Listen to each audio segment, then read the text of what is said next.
Hello and welcome back to the On Farm podcast. It's Anna here with you again today. I am currently in the car driving through the most glorious winter sunshine. There was a frost last night and I'm up in the hills of East Lothian and it's just looking beautiful. I'm on my way to a farm near Gifford in East Lothian to meet a friend of mine actually. Her name is Arabella. She runs the most fascinating business of which I am an extremely keen customer.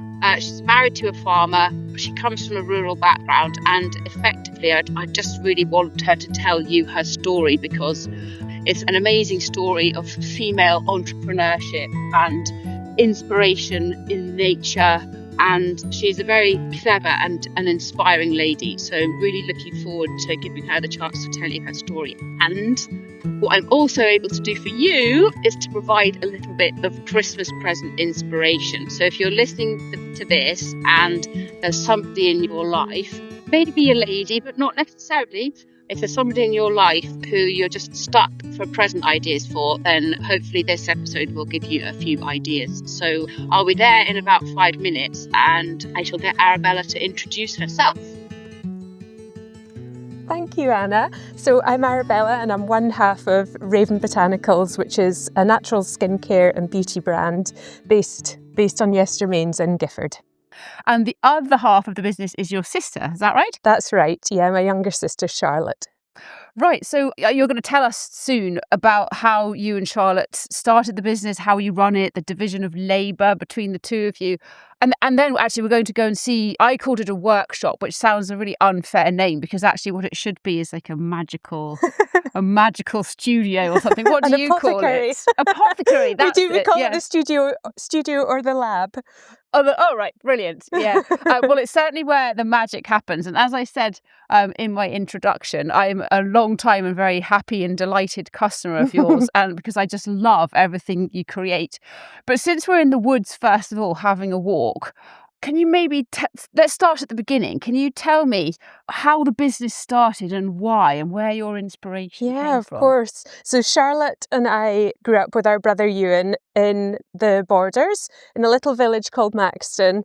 We were very lucky to have quite an idyllic childhood. So our parents had married and bought a row of derelict farm cottages which had blacksmith studio on the end of it. Wow. So my dad extended the studio. He's a sculptor. He was head of sculpture at Edinburgh College of Art before he retired. That's amazing. And my mum stayed at home with us and created an absolutely beautiful, magical garden, which was very productive. So her and my dad grew all our own fruit and veg. My dad was a really keen fisherman. He was on the Scottish team quite a few times. So my mum was definitely a fishing widow. So I think we were sort of broadly speaking self-sufficient. Hello. Hi. We've just bumped into a dog walker with two adorable dogs.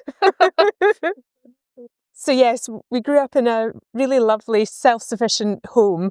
And I can remember as teenagers, we were all eye-rolling because our dad banned plastic from the house. So we didn't have things like, plastic mop he was buckets ahead of or his anything. Time then, wasn't Well, he? he actually was. We didn't appreciate it, I don't think, at the time. But, thinking, we wish we had computer games like our friends and that kind of thing. We used to go to friends' houses and play Nintendo. But yeah, he was. They were both very keen on kind of the good life, I suppose, in a way. So we ate a lot of pheasant, it does remind me slightly of Tom and Barbara. Yeah, it was lovely. It sounds amazing. So presumably lots of time outdoors then? Lots of time outdoors. We had a lot of freedom. So we used to literally get up in the morning, grab an old canoe that my dad got for us and lift it down to the River Tweed with our collie dog and spend the whole day piddling about by the river. Oh, how amazing! And coming back up at tea time. So we were really lucky. We had a lovely childhood. Yeah. Lots of beautiful walks and so on. So Raven Botanicals really did start as us tinkering around as children in the garden, making various concoctions. Perfume. That was one of my things that I tried when I was a child. Well, sometimes they weren't always very nice potions. I do remember Ewan and I making an anti-Charlotte spray once. Perils of having 3 children. It's always 2 against 1. Yes, yes. So we gradually started making things like simple recipes like lip balms and so on for ourselves. Yeah. I'll let you go first. And then we obviously grew up, left home, went off to uni, and I studied fine art, and Charlotte actually studied botany and then went on to do her master's in forensic science. So she's really the scientific brain, and I'm the more sort of creative side of the business. But actually that's a perfect partnership, because you need to have wonderful things to put in the bottles, but you also, particularly in this day and age, have got to have branding and bottles that stand out, and a website that delivers, and so the creative, the scientifically creative and the artistically creative just kind of seem to meld perfectly together. Yes, it's a great partnership, because we for the business, we don't tread on one another's toes at all. We've got quite defined areas of responsibility, and obviously, we overlap, and we work on product development together, for example. So that's a combination of skills required to identify what you're going to do and how you're going to do it. But yeah, we've got defined areas that we each work on, and that works really well for us. Oh, perfect. And one of the products that you now make is lip balms. Yes. So it's come full circle. That's right. But tell me about some of the other, I mean, I know, but people listening won't know about the range of other products that you make, and what has inspired those products specifically, and some of the ingredients that you use for them. So I think when we decided to start the business, it was shortly after our mum had passed away. So she got a really rare type of brain cancer called primary central nervous system lymphoma. So we decided after that just that we would kind of get together and just do something positive. And I think looking back, we were probably binding ourselves together a little bit and trying to just do something shared. Because at the time, we'd had different working concerns, different professional lives, and obviously, we were still very close. But and that that's a time in life where you really appreciate the family members who you still have and want to stay close to them. But you obviously get on well in order to work so closely together. We do. You must have just got chatting then and thinking, we want to set up a business. Yeah. Presumably you already knew, even subconsciously, what type of business it would be because of your childhood. Yeah, we did. And the more we've sort of travelled through the entrepreneurship landscape, I realise that what we've done is create something that's a bit of a kind of monument to happy days, and a lovely childhood, and to our mum's values as well. So she was, she really loved animals, she loved nature, and she loved her family as well. So we try and, I think, kind of subconsciously to start with, but we've just tried to embed those values in the business from bottom to top, really. Oh, completely. I've seen posts on social media, and I think you've told me yourself as well, the story of why you chose Raven Botanicals as the name. And this is just wonderful. And particularly the story that you shared quite recently as well about a raven. So tell me the whole kind of background to that. So as kids, on Sundays, we used to go out for, big family walks. And we used to go out after school, walking around the river with Mum. And because she was a huge animal lover and hated cruelty of any kind, if we stumbled across a crow trap, she would immediately just rescue whichever poor crow was in there and take it home. So we had a kind of recovery bay in the orchard in our garden, full of crows and different animals whose were having mended legs and wings and so on. And as very small children, I can remember my dad bringing back a young crow from fishing, and he hung around with us. He didn't live in the house, but he used to, walk in the back door, just strut past the dogs and cats. Like he belonged there. He did, I suppose. Into the kitchen. He used to get an egg every day from my mum. And then off he'd go, fly over the fence with it. He disappeared for a few years and then arrived back one day announcing his arrival by wheeling round in the sky and then just landing squarely on my dad's head, who was in the garden digging his potato beds. Gosh, So they he must was be very amazing. clever birds. Oh, then. they're so clever. Yes. And then another corvid who did live with us for 16 years was a jackdaw my sister found at school. He was absolutely hilarious. He lived in the kitchen and he had a cage, but the door was open. Yes. So he was often on top of his cage or on the Delft rack, sort of stashing treasures behind antique plates. So he loved things like staples from the middle of the Sunday supplements, toy footballers that you used to get in cereal packets. Oh, yes, Do you remember that? And I think once... So he would literally hoard them? Yes, he was a terrible hoarder. I think once he was found stuffing about £250 in £5 notes behind his plate. I wonder what he was planning to do with that. He was a real character. He used to shower on the kitchen sink, sort of stand in the dividing bit between the two sinks, have a shower. And when we were having supper, he used to stand on the edge of the table and you could roll peas along to him and he could fit 7 peas in his beak. So it was quite an unorthodox household. In a toileting way? Or... Well, he just did it in a couple of different places. And my mum just went behind him with a cloth. And did you give him a name, or did you stop? Well, he was called Jackie, which is extremely kind of unimaginative. But in our defence, we didn't know he would be there for 16 years at the time. Of course. So we did try and let him go, but he sat on the kitchen window ledge and just pecked relentlessly to be let back in. Wow. And that's a long lifespan. I hadn't realised that they have such long lifespans either. I know. I suppose he was very well cared for, Jackdaw, wasn't he? He was, but he probably didn't have the kind of diet that he should have had. So he survived on custard creams and peas, and when he became quite elderly, he grew white feathers. Oh my goodness! So he was a real little old man when he finally did die. Did Raven just come almost immediately when you were discussing it? It didn't. We thought of loads of different names and they all just seemed completely, irrelevant, really. We came up with so many, and then Charlotte actually said, Raven? And it was like, oh, yes, that's it. Got it, found it, yes. That's it. Wow.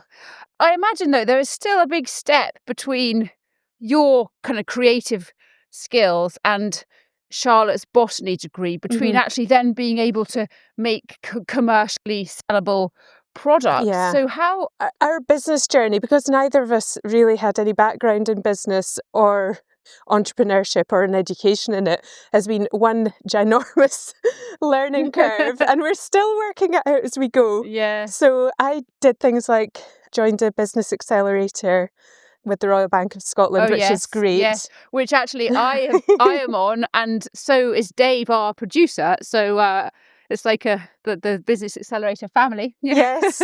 So I found that really useful because I was able to connect with other entrepreneurs, and there's a brilliant kind of community WhatsApp group where if you've got any question, you can ask it, and usually somebody can answer. About packaging or websites or coaching or anything you can think of. Absolutely. Yeah. So I did quite a bit of kind of going along to things and just trying to push myself out of my comfort zone a bit. Because, I really did feel like a fish out of water in the world of business. And while we knew the products themselves were really good, we had a couple of recipes that we started off with. I think we just started with 2 products, a balm and a facial oil. Right. And we've expanded the range to include cleansers, 3 different serums, 2 illuminators, a series of lip balms. Yes, and I was wearing that last night out for dinner. Yes. Lovely. It actually won Best Illuminator in the Beauty Shortlist Awards this year, so that was a big feather in our cap. I know we're delighted with that.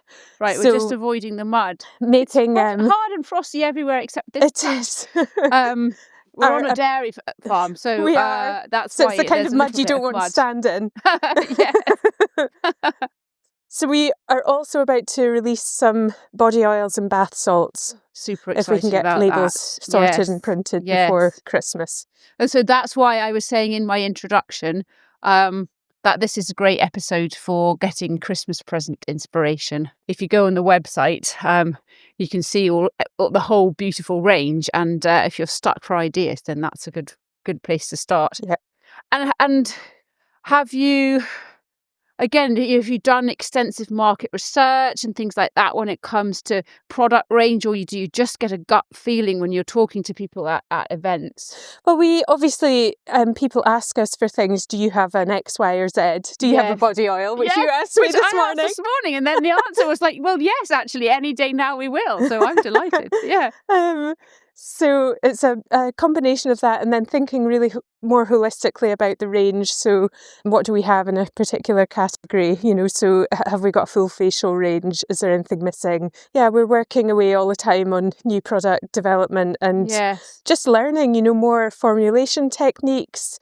Charlotte's very skilled and kind of meticulous formulator. She's very much the kind of details person in the business. Yes. Whereas I would say I'm more the kind of sales strategy.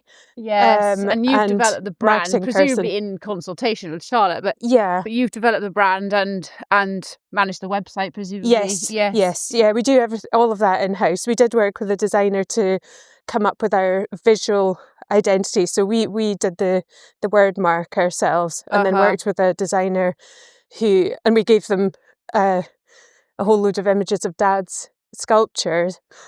So the bird in our logo actually comes from the Hugh McDermott Memorial sculpture, which sits on the hillside above Langham.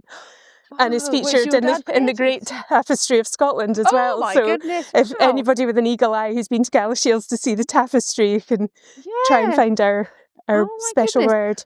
So you were saying Charlotte's attention to detail, which must be like absolutely critical, because you need facial oil.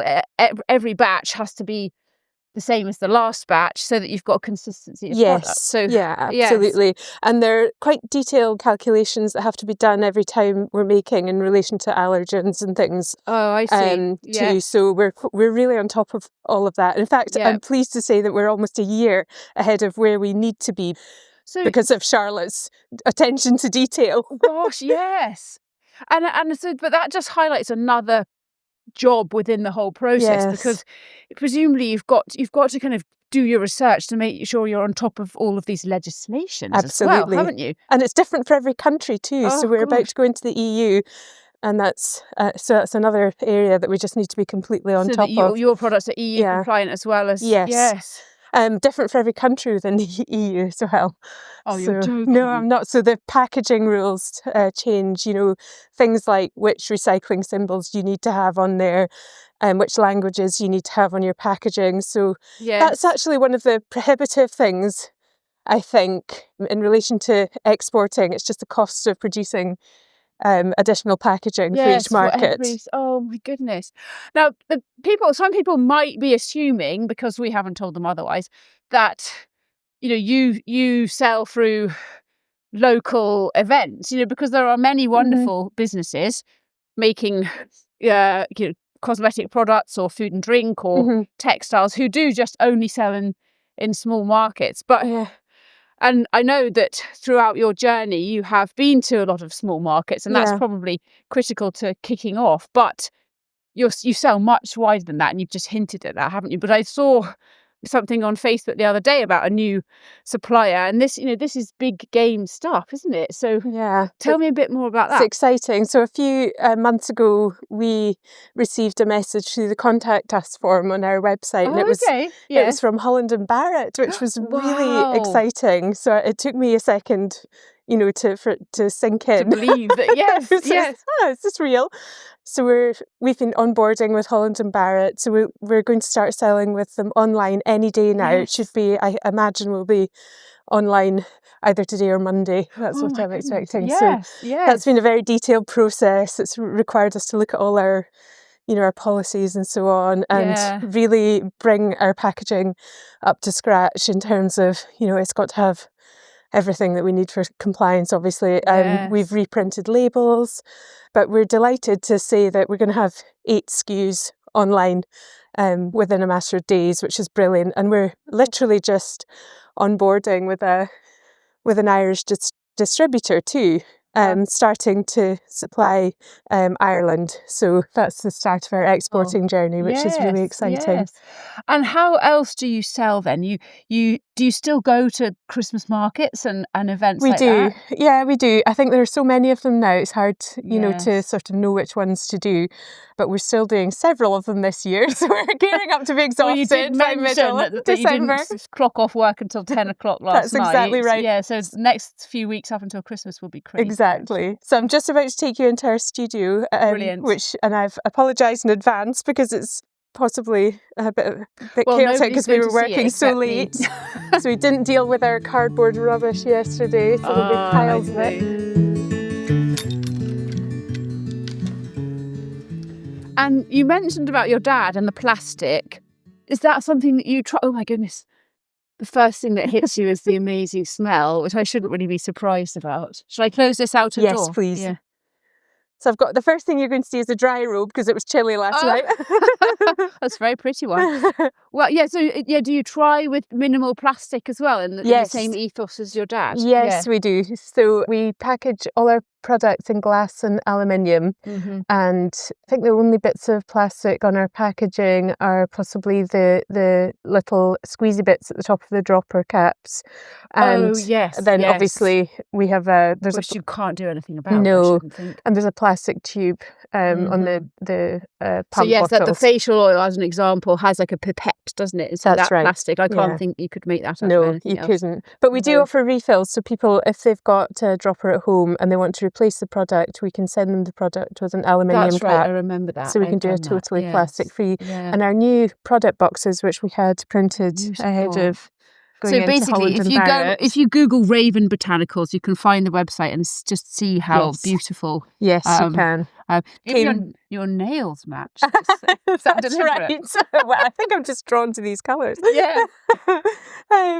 So yeah, this is where it all happens. This is a big space. I suppose it's long and thin, but it's probably the size of a good sized living room, isn't it? Yeah, it is. Yeah. And you've got lots of shelves, and is that a refrigerator? It's actually a sterilizer. Ah, I see. So it's a sterilisation unit, chemicals cupboard, so we keep things like essential oils and ingredients basically in there. Yes. There's an equipment rack here with all the glassware. This is Charlotte's end, but you can see it's very tidy and organised. And the less said about my end, the better. So Charlotte, it is very neat down here.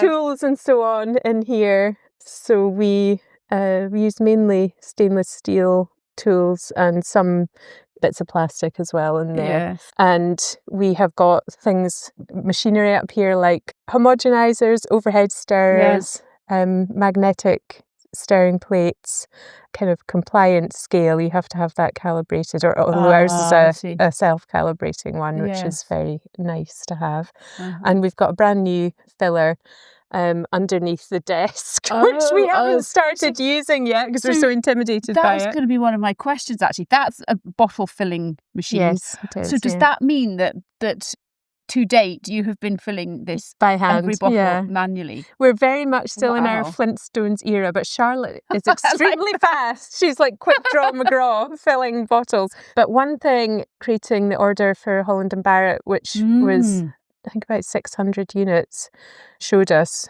was actually that we do need to start making our processes more efficient because it is very manual. Time consuming. And there are only two of you. Do you ever have to rope other family members in to help you? Yeah, there's somebody else who works with us on an ad hoc basis, but every month. We usually have someone for part of the year through the employee recruitment scheme that East Lothian run, which is great. Yes. So it offers a funded place of employment for somebody with barriers to employment. So we actually use that every year, and it's worked out really well for us so far. So yeah, we keep, we've got another dry store where we keep unopened packaging, but anything that's opened comes in here. So all the glass bottles and so on. That's a dehydrator, that's a wax melter. Yeah. There's a big water bath behind you. Goodness. So it's not as tidy as it usually would be in here, but it's amazing. It's fascinating to see. In these bins, what's all? So that's all our boxes. If you have a little. Oh yes. So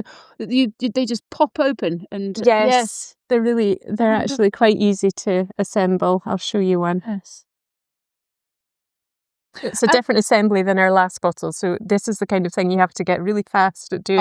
Yes, and I suppose practice makes perfect. Yeah. Yes. And So Bob's your there. uncle. There we Yep. go. Wonderful. Yep, lovely. Now, we've done episodes like way in the past, actually, with the batch lady, you know, who Yeah. does the cooking. Yes. So I'm kind of intrigued because, you know, you have to do everything manually. You have do. to make everything. And Yep. you've now got a really broad range of products. Yeah. You then have to bottle Mhm. or package everything Mhm. and then put it into the cardboard and then put it in Yeah. a bigger box to send it somewhere. So, Yes. and you're obviously not doing that today, but do you have like a batching system where you Process. think, right, Yes, we do. this week we're all about the night balm, or Yes. how does that work? So to date, we've just been making small batches. Mhm. It won't surprise you to hear that Charlotte's the one who's on top of the batching system. So we've got just a system where we number batches. We've just recently changed it because we had to present it slightly differently I see. for So that's the date of EU compliance. yes. So we have a batch number and then a best before end date or a period after opening date if that's what the I lab see. have Yes. given it. Yeah. So I think we can have up to 2 years on oil-based products, but we use 18 months because we just like to make sure everything's as fresh as it can possibly Mhm. be. Yes, that's all recorded then in a spreadsheet. Mhm. So one thing that creating that large order last week has shown us is like the number of manual processes that go into creating a product. There's obviously, you know, we label the bottle. We have got a labeling machine, and I say machine in the loosest sense of the it's word. kind of a holder, isn't it? It's kind of Does it guide the boxes it's a and the bottles holder into the right place? Yes, and you put your label in Yes. here, and then you kind of crank handle, and I see. the bottle rolls Oh, okay. on Yes. these these Yes. So cylinders. it's not automated, but it does No. make life easiasier. And it means you can get it in the same place every time as well. So that Yeah. was a great thing, but it would be wonderful to try and automate that or Yeah. semi-automate it somehow. I Mhm. suspect that'll be an expensive thing to do, but it's I something guess we so. might look into next year. Yes. And then we obviously have to batch code the bottle. You have to fill the bottle. You have to lid the bottle. Then you have to assemble your box, batch and date code your box, and then put the product into the box and close the box. So those are actually all moments of handling, you know, the same product, which is time. It takes us a lot of Takes time. time, and time is money. Yeah. Yes. Mhm. Yes. Ingredients. Tell me Ingredients. more about the ingredients, because for example, I had an oil which was sea buckthorn. Yeah. So where do you get the inspiration for these? I mean, that's part of the botany that Charlotte. Yes, it is. And then where do you find these things? Because I know if you go to the beach at a certain time of year, that sea buckthorn is everywhere. But I'm guessing that you and Charlotte aren't standing at the beach with your basket. Well, or are you? we actually are going to be grabbing our own sea buckthorn now. So we've been Wow. buying it from a community interest company. Okay. Who pick it and make it into beautiful juices. Yes. The I think I've tried that. slight challenge with buying from really small producers is that often they don't produce the certificates of analysis that we are required to have on file. Yeah. So we're required to have a kind of extensive piece of paperwork called the product information file for each product. And it's onerous. This is, again, a Charlotte thing. Because my brain just wouldn't be able to cope with the layers of admin that she has to do. But often small producers who we really prefer to work with are not producing those COAs for every batch. So you can get, you know, an MSDS for a product, but the COAs are more difficult to get. So we do things like use our own nettle, plantain and sea buckthorn, and we have a license to harvest it. Yes. And then we work with UK suppliers who are gathering products from UK growers for products like Arvensis, borage, white poppy seed oil, hemp.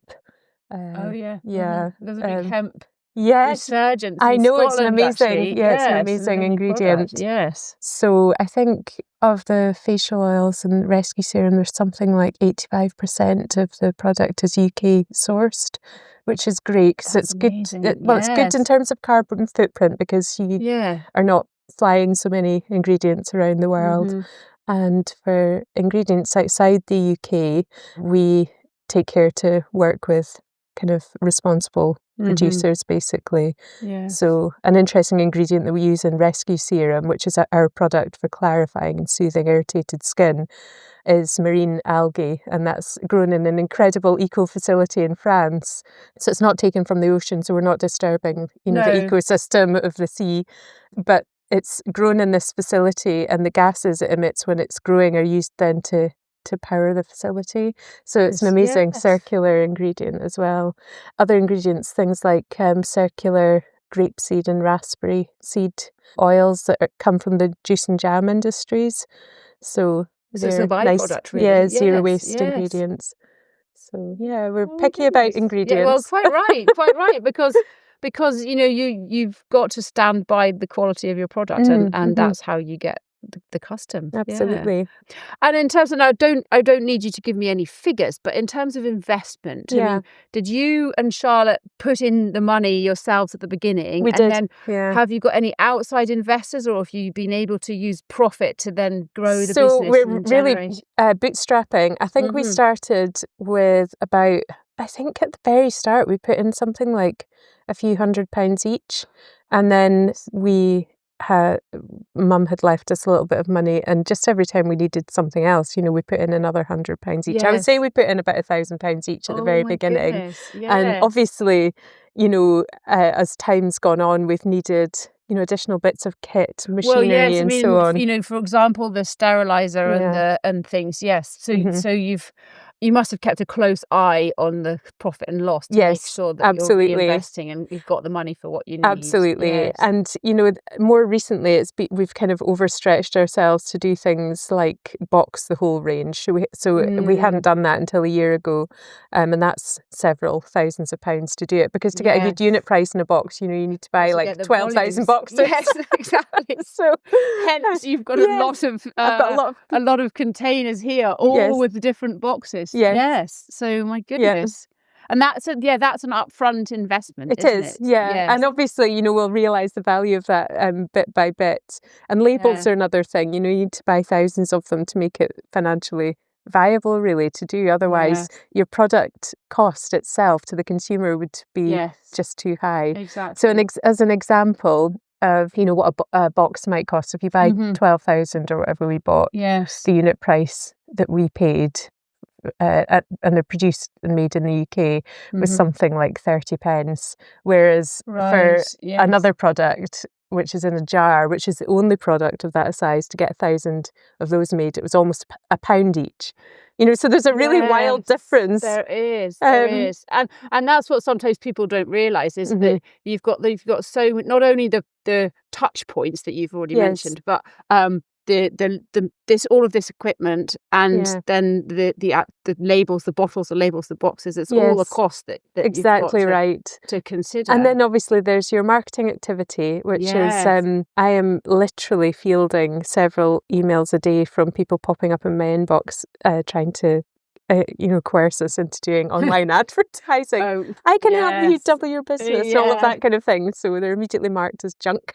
Yes, exactly. Because it's actually stressful getting too many of them.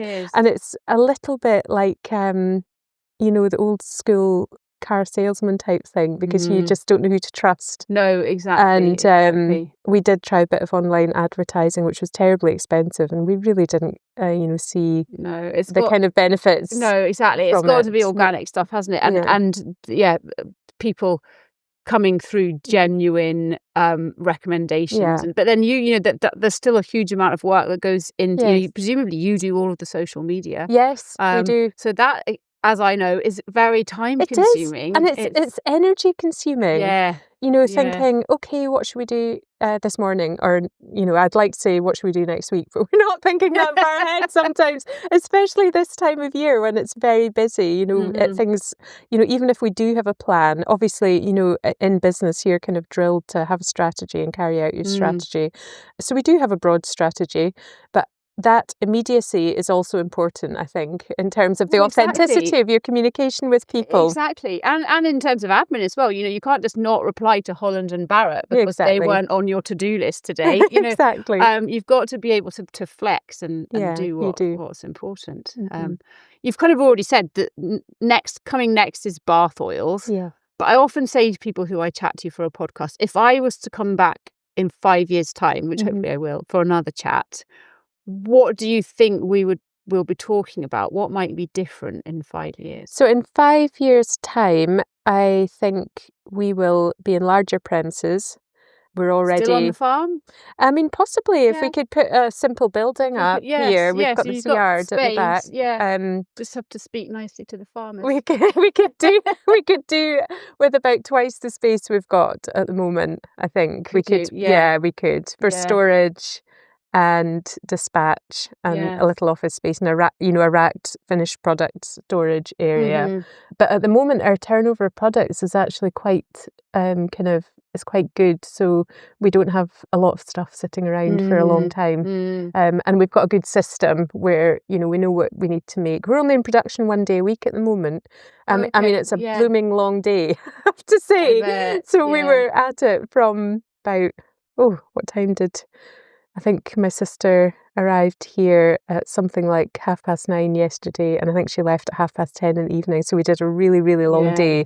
And of course, bits of life got in the way. So we spent the morning doing something else. But we worked really hard, listened to good music till late at night. It was good fun. It was good fun. So I bet sometimes it doesn't really feel like work. It doesn't, no, because we're just and you're with your sister, and And where production is concerned, if you just get your head down and bash on, it's done. It's just a doing job. Yes. And then the ecology of sales needs to all happen around that. So yes, and that's actually another question I wanted to kind of finish asking you. But first of all, before I forget, people often talk about farmers doing their thing and then the wife supports what they do. Yes. And I hate that rhetoric because most people, yes, we do, but there's more to life than just making soup and having it ready at lunchtime. Exactly.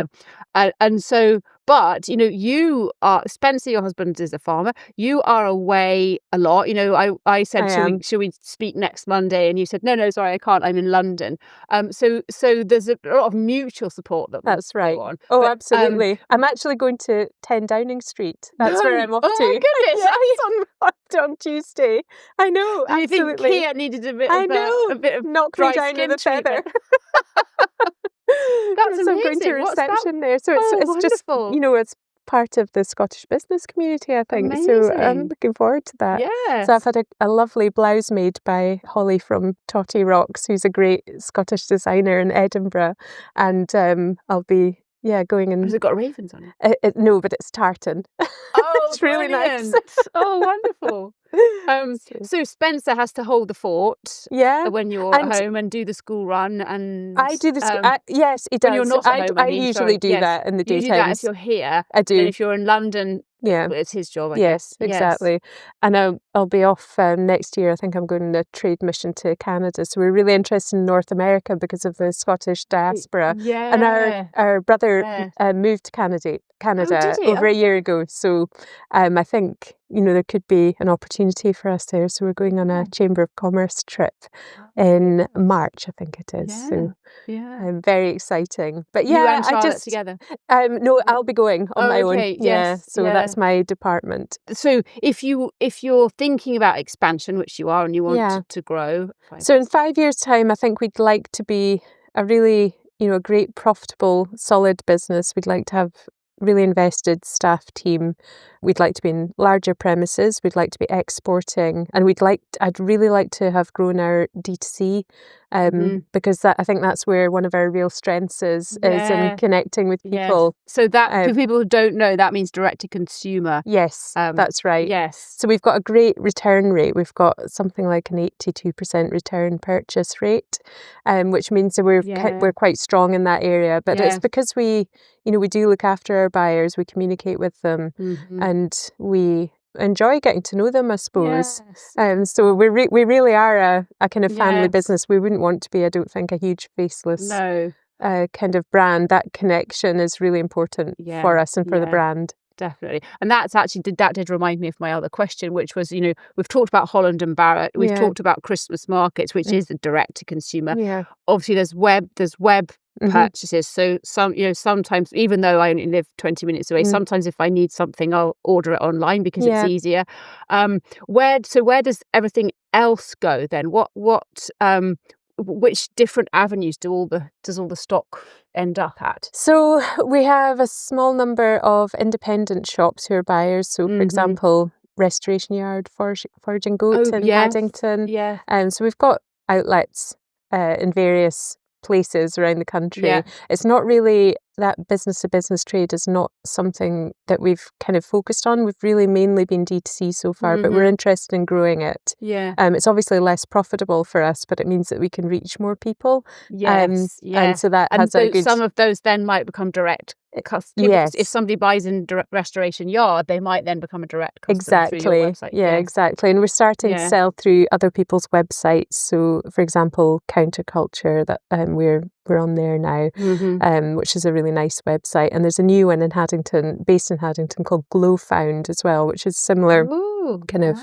beauty sort of platform where you can go and buy different based in brands. Haddington. Wow. Yeah, East interesting. I know, thriving, it's all happening in East Lothian. Yes. Oh my goodness. It's really good. No, you said something, I think it was before we started recording, but I'd like to go back to it because I think it's really interesting. And you said that you had some products which were bath oils, but you don't make those anymore because the margin wasn't strong enough. And I think this is really interesting because I think too often, maybe particularly in rural businesses and I think most particularly in farming, people keep doing things because they want to or because they like They think other people want them to. Yes, exactly, because of expectation. That's right. But you obviously, right from the beginning, have thought, no, we love this and it's a passion and it's always been a passion. But we're not in it just for fun. No. We've got to make it has profit. to work.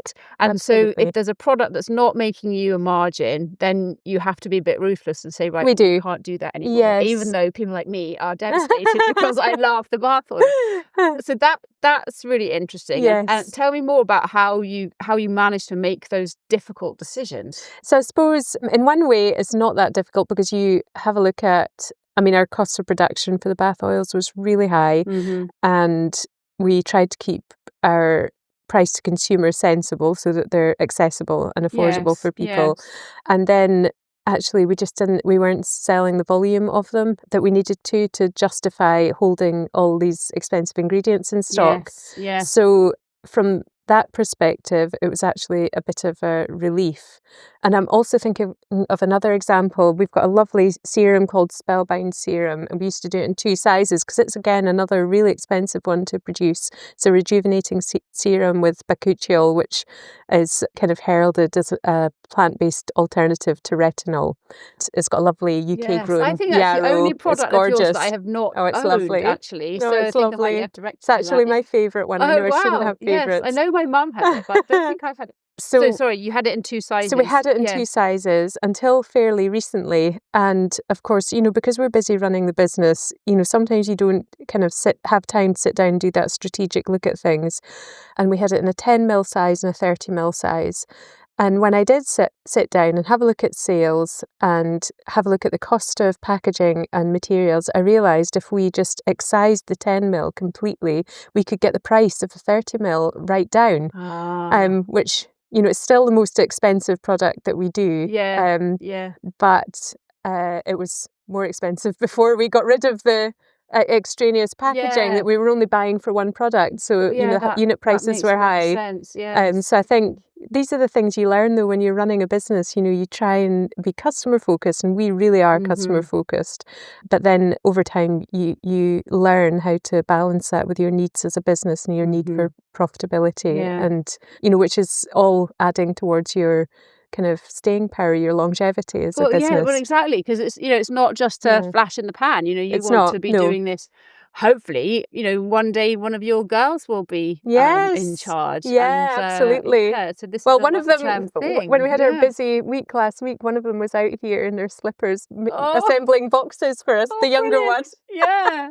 So they both helped at various stages, but actually, it's teaching them a lot about entrepreneurship and also about what you can do as a female in business as well, that you can have an idea and you can execute it and you can do anything you want to do. Exactly. And you might only have £100 in your pocket at that point. But you can do something with it. Exactly.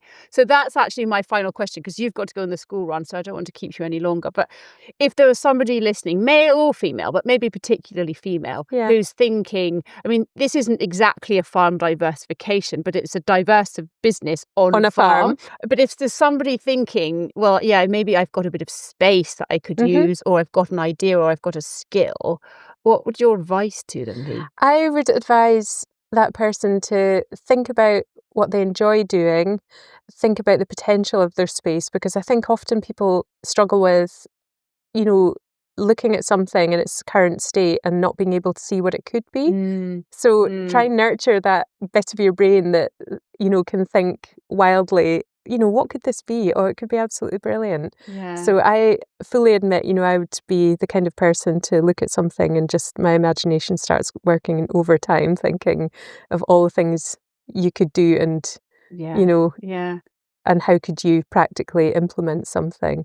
I think that's the creativity in my brain, and I realise gradually as I'm progressing through my life and the various iterations of my life that I haven't actually left creativity, and being an entrepreneur is another form of creativity. Yes, totally. You are creating something, you're building something. So you don't have to have a paintbrush in your hand. No, you don't. No, and I mean, I really do have a dream of sort of getting back to a creative practice at some stage in my life. But this is really great for me because I can be creative and be productive and also try and make it pay. I would like to pay myself a little bit more. Because at the moment we kind of, because we're bootstrapping, almost everything goes back into the business. But hopefully 2026 will be the year when we can give ourselves an actual salary. Treat yourself to a sister's holiday. Nice. Yes, even a spa day would be nice. Yes.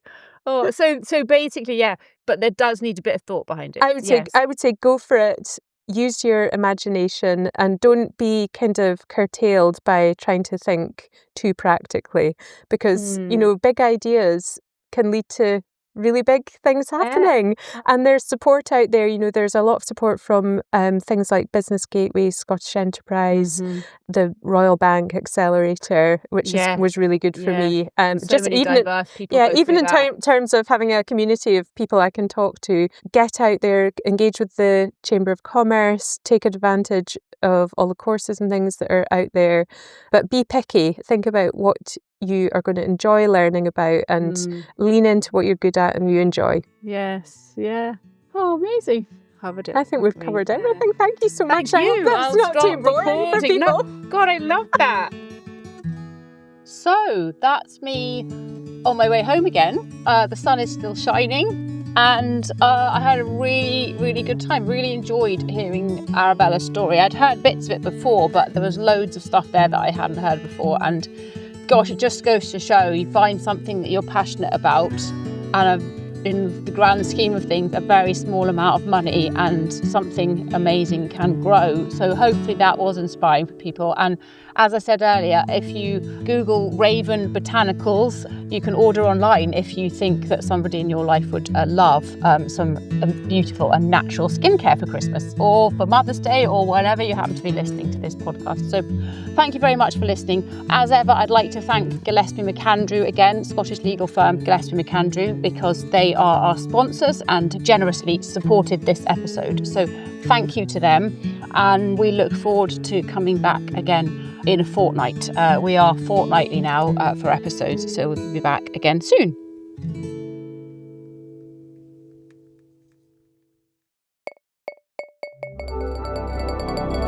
Produced by Bespoken Media.